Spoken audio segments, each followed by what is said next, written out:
Επιστρέφουμε, κυρίες και κύριοι, και είμαι πολύ χαρούμενη που έχω εδώ τον Σταύρο τον Κωνσταντινίδη, που είναι συγκοινωνιολόγος. Κύριε Κωνσταντινίδη, καλημέρα, καλώς ήρθατε. Καλημέρα. Λοιπόν, γνωριζόμαστε και πολλά χρόνια με τον κύριο Κωνσταντινίδη, έτσι κι αλλιώς.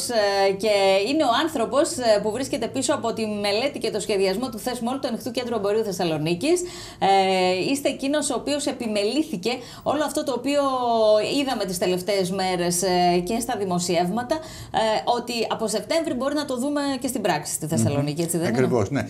Μια μεγάλη διεπιστημονική ομάδα δούλεψε.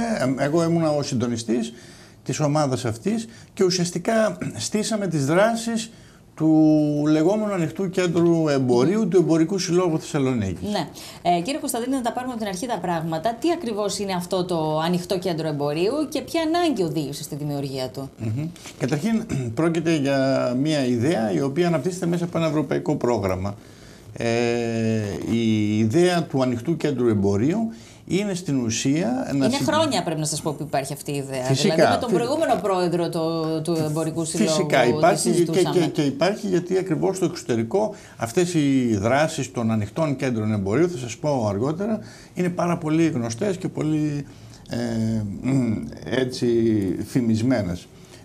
Το Ανοιχτό Κέντρο Εμπορίου λοιπόν είναι η προσπάθεια να συγκεραστούν και να συνδεθούν τα πλεονεκτήματα ενός κλειστού εμπορικού κέντρου, όπως τα ξέρουμε έξω από τις πόλεις, οργανωμένο με την οργάνωσή του, με τα οργανωτικά στοιχεία τα οποία έχει ένα κλειστό κέντρο της πόλης, συντεθειμένα όμως στην φυσικότητα του ανοιχτού περιβάλλοντος, στο φυσικό δηλαδή κομμάτι της πόλης, εκεί που πραγματικά η πόλη πάλεται, βρίσκεται σε επαφή με μνημεία, με την θάλασσα, με την φυσικότητα, προκειμένου να δημιουργηθεί μία μίξη λοιπόν του φυσικού περιβάλλοντος και των πλεονεκτημάτων των κλειστών κέντρων εμπορίου, δηλαδή των εμπορικών κέντρων. Λειτουργεί δηλαδή σαν να είναι κλειστό, αλλά είναι στο φυσικό του χώρο. Στο φυσικό του χώρο. Και έτσι ουσιαστικά υπάρχει μια μεγιστοποίηση των προνομίων αυτού του πράγματος. Στην πραγματικότητα τι κρύβεται από πίσω? Κρύβεται η ιδέα ότι οι έμποροι δεν βλέπουν μεμονωμένα την θέση τους μέσα σε ένα κέντρο μιας πόλης απέναντι στον επισκέπτη και στον πελάτη, αλλά δημιουργούν κοινές δράσεις, συλλογικές προσπάθειες προκειμένου να αναβαθμίσουν το προϊόν τους πιο οργανωμένα, πιο ελκυστικά, πιο άμεσα και πιο κοντά στον επισκέπτη και στον πελάτη, στον τουρίστα ή στον Έλληνα. Λειτουργούν δηλαδή συλλογικά, αυτό λέτε? Λειτουργούν συλλογικά μια συγκεκριμένη περιοχή και προωθεί συλλογικά αυτή η περιοχή όλο το συγκριτικό πλεονέκτημα, όπως το εκτιμά αυτή, προς τον κόσμο. Πράγμα που μέχρι στιγμής δεν συμβαίνει, διότι όπως γνωρίζουμε υπάρχει μια ατομικιστική, ας το πούμε, στάση των καταστηματαρχών συνήθως, σε ένα κέντρο μιας πόλης, ο καθένας κοιτάει το μαγαζί του και ποτέ δεν υπάρχουν συλλογικές δράσεις για ζητήματα κρίσιμα, όπως είναι, παραδείγματος χάρη, η αναβαθμισμένη εικόνα ενός δρόμου, όπως είναι η παροχή πλούσιας πληροφόρησης της περιοχής αυτής προς τον επισκέπτη. Πρέπει να πω ότι με μονομένες προσπάθειες, επειδή πιστεύω ότι αρκετοί έμποροι και στο πέρασμα του χρόνου είχαν καταλάβει ότι αυτό είναι το ζητούμενο, δηλαδή συλλογικά να γίνονται πράγματα και ότι συμφέρει όλους τελικά να αναβαθμίζεται συνολικά μια περιοχή, είχαν γίνει και στο παρελθόν, δηλαδή αποφάσιζαν κάποιες περιοχές, π.χ. τα Χριστούγεννα, να κάνουν τον δρόμο, να τον διακοσμήσουν. Στις χριστουγεννιάτικες περιόδους υπήρχε μια τέτοια. Ή ακόμη να βγει μια κάρτα που να είναι εκπτωτική για μια σειρά από μαγαζιά. Αλλά αυτές ήταν μεμονωμένες και χάνονταν όταν αυτό γίνεται μεμονωμένα. Τώρα βλέπουμε εδώ το λογότυπο, έτσι. Αυτό θα είναι το λογότυπο. Αυτό θα είναι το λογότυπο και ουσιαστικά εδώ η προσπάθεια του Εμπορικού Συλλόγου είναι για πρώτη φορά να το εφαρμόσει πιλωτικά σε μια περιοχή. Η περιοχή αυτή θα είναι η περιοχή Λεωφόρο Νίκης, Μητροπόλεως, Παύλου Μελά και Αριστοτέλους. Είναι μια φέτα, ένα τραπέζιο, αν μπορούμε να το φανταστούμε, το οποίο έχει επιλεγεί με συγκεκριμένα κριτήρια. Είναι μια περιοχή η οποία από τη μία έχει μια ωριμότητα εμπορική, έχει πολύ σοβαρή υποδομή. Μακάρι βέβαια ο εμπορικός σύλλογος να μπορούσε να το διευρύνει σε ολόκληρο το κέντρο. Αλλά αυτό θέλω να πω. Πιλωτικά ξεκινά, αλλά υπάρχει περίπτωση κάποια στιγμή να διευρυνθεί. Υπάρχει περίπτωση να διευρυνθεί. Να μείνουμε λίγο εδώ σε αυτή την. Εδώ βλέπουμε την περιοχή, έτσι, ναι. Του ανοιχτού κέντρου εμπορίου, ΆΚΕ δηλαδή Θεσσαλονίκης. Αυτό σημαίνει ανοιχτό κέντρο εμπορίου. Και βλέπουμε έτσι πάνω στο σχεδιάγραμμα, βέβαια δεν φαίνεται, είναι λίγο μακριά τώρα και δεν φαίνεται πολύ καλά. Κάτω και κάτω φαίνεται. Έτσι είναι οι δρόμοι εδώ πέρα που βλέπουμε. Είναι οι δρόμοι, ναι. Είναι Λεωφόρο Νίκης, Παύλου Μελά, Μητροπόλεως και η. Και είναι από τη μία πλευρά η πλατεία Αριστοτέλους και από την άλλη φτάνει μέχρι την Παύλου Μελά. Αυτό λέγαμε είναι ότι ο στόχος θα ήταν να ήταν πιο διευρυμένη περιοχή. Αυτό όμως δεν μπορούσε να γίνει γιατί υπήρχαν όρια συγκεκριμένα και οικονομικά από το ευρωπαϊκό πρόγραμμα. Αλλά χρηματοδοτείται από το ευρωπαϊκό πρόγραμμα. Χρηματοδοτείται.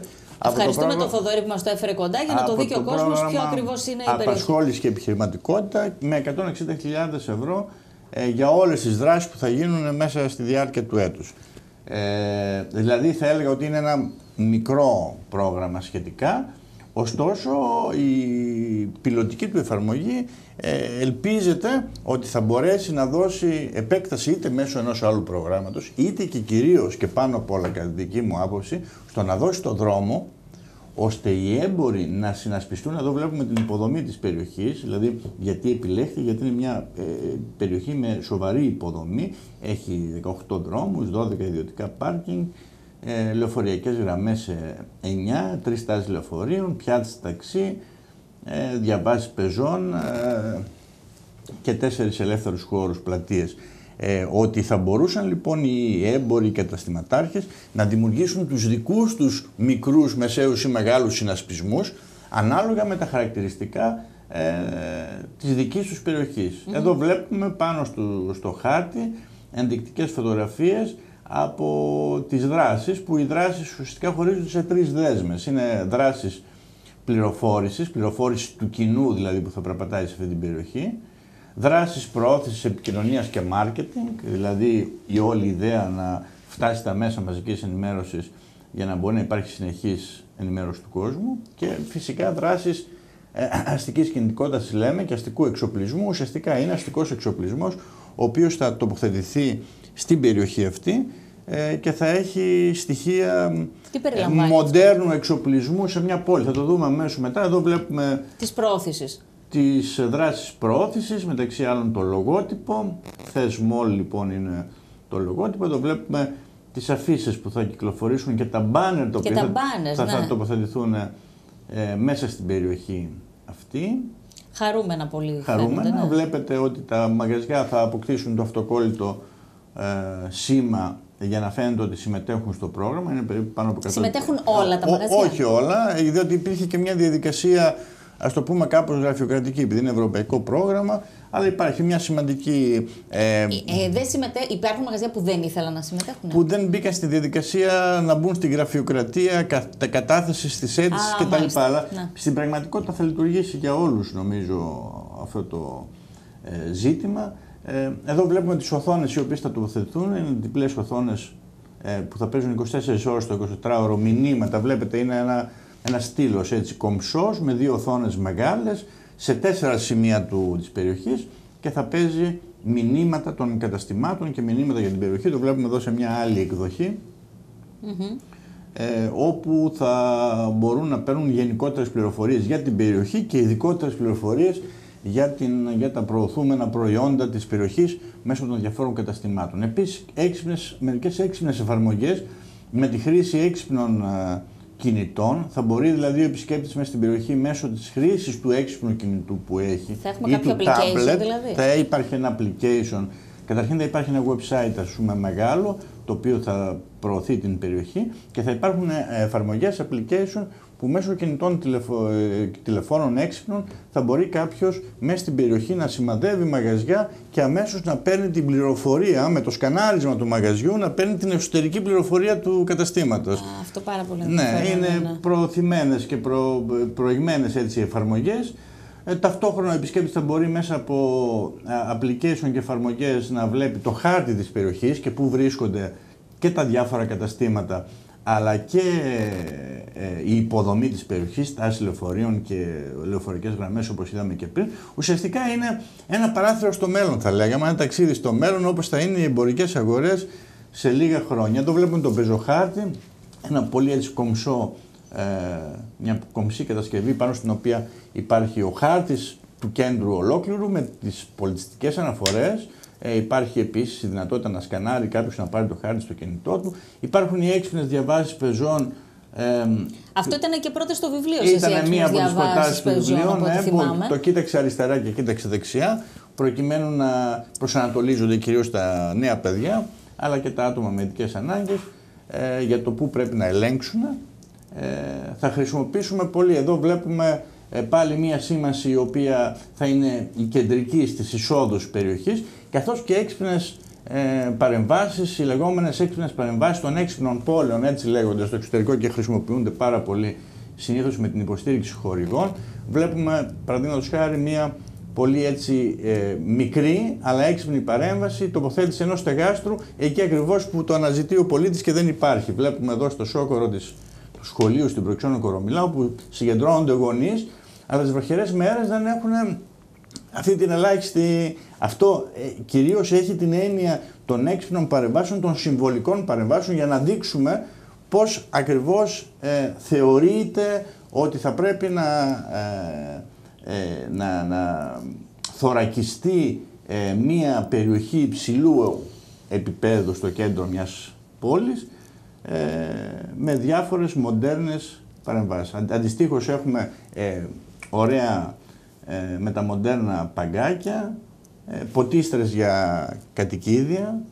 Αυτό είναι πάρα πολύ ενδιαφέρον. Δίνουμε έτσι την αίσθηση, δηλαδή έχουν συμβολικό νόημα αυτά τα μέτρα. Όχι μόνο συμβολικό, αλλά και χρηστικό. Έτσι. Έχουν συμβολικό με την έννοια ότι θα γίνουν μία-δύο τοποθετήσεις, γιατί δεν μπορούν να γίνουν παντού. Αλλά δείχνουμε με αυτόν τον τρόπο πώς θα θέλαμε να είναι το κέντρο της πόλης και τι υποδομές θα έπρεπε να έχει, οι οποίες σε πολλές περιπτώσεις, όπως αυτή τώρα των κατοικιδίων, είναι ευαίσθητο θέμα και είναι μια συμβολική ενέργεια και που δείχνει. Όμως θα δώσει και αισθητικά θα δώσει έναν άλλον χαρακτήρα. Ακριβώς αυτό, ναι.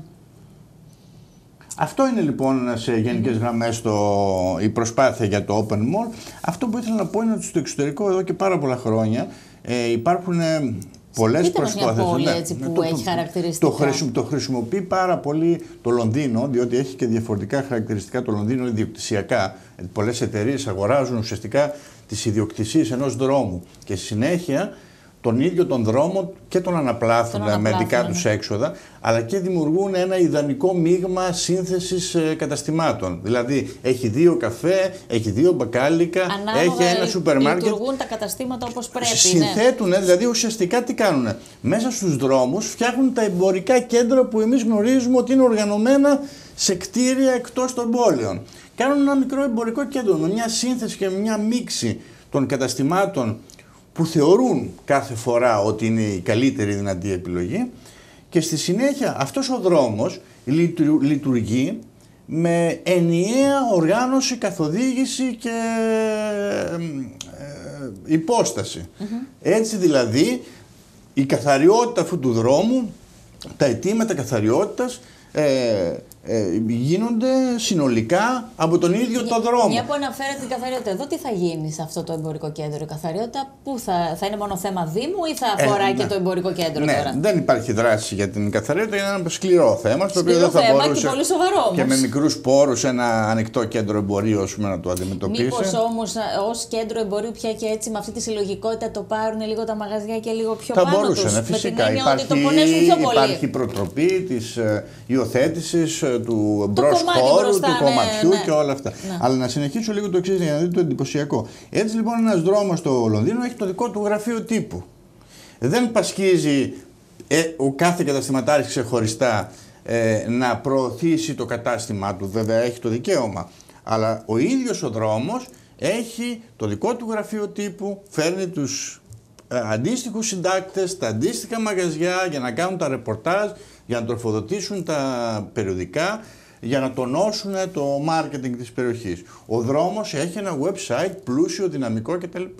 Φανταστείτε ότι εδώ θα μπορούσε να είναι το ανοιχτό κέντρο εμπορίου όπως σχεδιάζεται τώρα. Θα μπορούσε η Τσιμισκή να είναι ένα δικό της ανοιχτό εμπορικό κέντρο, οι καταστηματάρχες στη Τσιμισκή, και να προωθούν την Τσιμισκή, το έχω γράψει αυτό μερικές φορές, ως ένα πολύ δυνατό όνομα εμπορικού δρόμου που να λάβει και διεθνείς διαστάσεις. Βλέπουμε ότι στο εξωτερικό οι πόλεις μέσω των οδών τους πολλές φορές προσφέρουν μια πολύ μεγάλη τουριστική έλξη. Αυτό ήθελα να πω. Έτσι, τουριστικά δηλαδή, θα μπορούσε να αξιοποιηθεί ή τα λαδάδικα, παραδείγματος χάρη. Μπορεί να είναι ένα ξεχωριστό και εκεί να είναι ξεχωριστό. Το ψυχαγωγικό, το γαστρονομικό κομμάτι, το ψυχαγωγικό. Αλλά φαντάζεται κάποιος ότι ενώ υπάρχει ένας ανταγωνισμός εμπορικών δρόμων στον κόσμο όλο, είναι η Oxford Street, είναι η Danner Street, το Dahmer στο Βερολίνο. Τα οποία επίσης μπορούν να αξιοποιηθούν και τουριστικά στην πόλη. Φυσικά. Δηλαδή να δώσουν το τουριστικό πακέτο. Φυσικά το τουριστικό εμπορικό. Και έχουμε λοιπόν έναν δρόμο όπως είναι η Τσιμισκή που έχει όλα τα χαρακτηριστικά για να είναι ένα δυναμικό, εξωστρεφές, αντίστοιχο με τα μεγάλα εμπορικά ονόματα δρόμο, και δεν έχει site, ας πούμε, η Τσιμισκή. Θα πρέπει να οργανωθεί. Τα ελλαδάδικα, όπως είπες. Μπορεί στη Βαλωρίτου να υπάρχει μια οργάνωση εναλλακτικότητας. Να προωθείται, δηλαδή το ισχυρό χαρακτηριστικό της Βαλωρίτου είναι το εναλλακτικό μπαρ. Ένα ξενοδοχείο, δύο που υπάρχουν εκεί που είναι επίσης εναλλακτικά, ή ωραίες γκαλερί κτλ. Άρα λοιπόν να δώσει την διάσταση της εναλλακτικότητας. Τα λαδάδικα της ψυχαγωγίας, η Τσιμισκή της εμπορικότητας.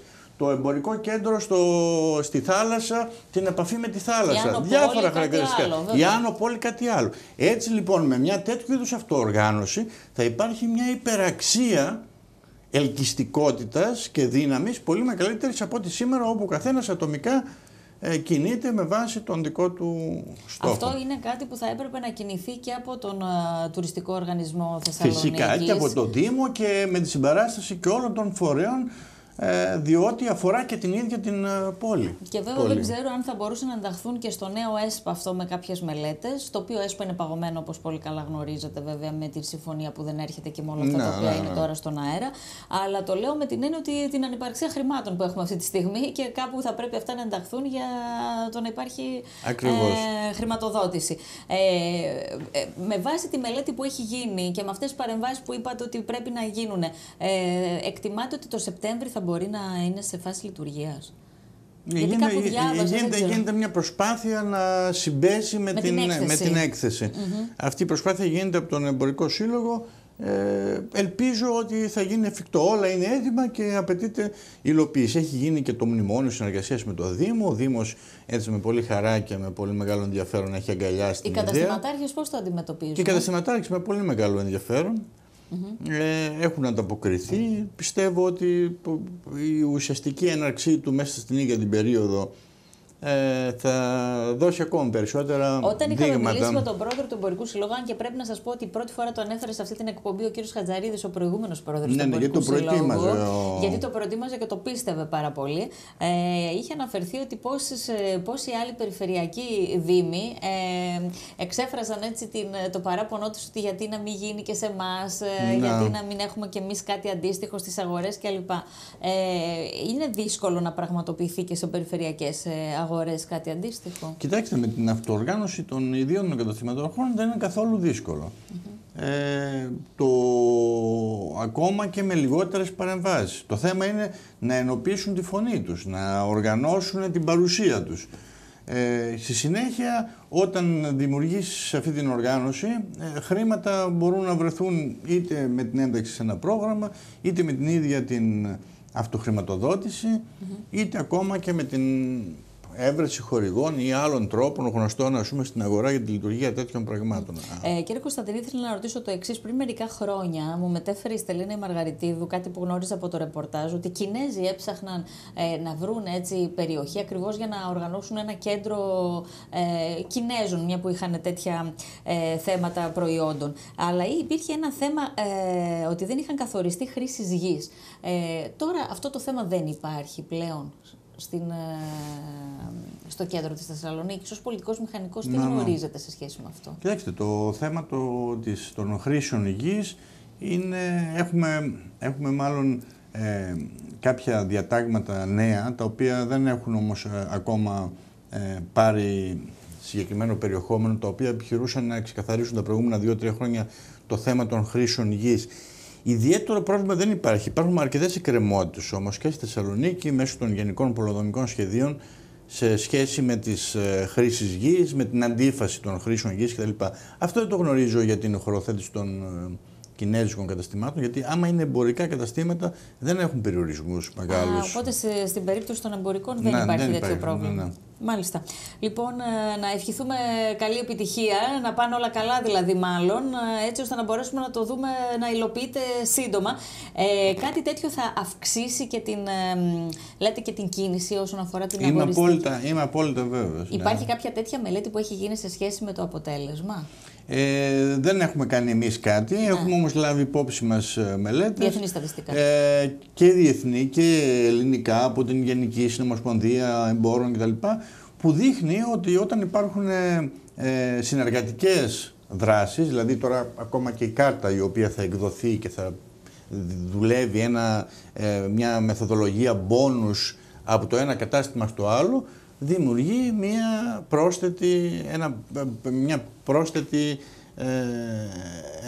ένα πρόσθετο ενδιαφέρον από τους πελάτες και τους κατοίκους. Πολύ δε όταν όλη αυτή η περιοχή θα λειτουργεί μέσα σε ένα πανηγυρικό κλίμα. Γραφείο marketing θα λειτουργεί. Ναι, υπάρχει ένα κομμάτι, μια δέσμη marketing, το οποίο περιλαμβάνει την προώθηση μηνυμάτων στις τηλεοράσεις και στις τοπικά ραδιόφωνα, τη λειτουργία του website, την δημιουργία 1 ή 2 εκδηλώσεων. Αλλά προωθητικές ενέργειες ή σκέψεις για νέους τρόπους επικοινωνίας κλπ. Δεν είναι σε αυτό το κομμάτι, δεν περιλαμβάνεται. Σε αυτό το κομμάτι υπάρχουν κλασικές. Μόνο μέθοδοι πρόθεσης. Το επόμενο όμως, αν όλα πάνε καλά, μπορεί να συμπεριληφθούν. Μάλιστα, να σας ευχαριστήσω πάρα πολύ, κύριε Κωνσταντινίδη. Εμείς, φίλοι μου, θα πάμε σε διάλειμμα και σε λίγο θα επιστρέψουμε να ρίξουμε μία ματιά στα πρωτοσέλιδα των εφημερίδων.